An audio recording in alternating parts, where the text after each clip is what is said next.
একটা ছোট শহরের মেয়ে আয়েশা। খুবই নীরব, কিন্তু তার চোখে লুকানো থাকে হাজারটা স্বপ্ন। আরেকজন ছেলে আরমান।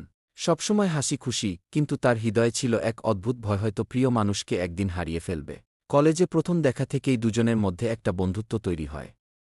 ধীরে ধীরে সেই বন্ধুত্ব রূপ নেয় ভালোবাসায়। তবে আয়েশার পরিবার চায়নি সে কারো সঙ্গে সম্পর্ক রাখুক। আয়েশা সবসময় আরমানকে বলত, একদিন যদি আমায় ছেড়ে চলে যেতে হয়, তুমি কি আমার কথা মনে রাখবে? আরমান হেসে বলত, তুমি থাকবা না, এটা কি সম্ভব? আমার প্রতিটা দোয়ায় তুমি আছো গু। কিন্তু একদিন হঠাৎই আয়েশার বাড়ি থেকে তার বিয়ের সিদ্ধান্ত নেওয়া হল। আয়েশা কান্নাভেজা চোখে আরমানকে একটা ছোট্ট চিঠি লিখে দিল।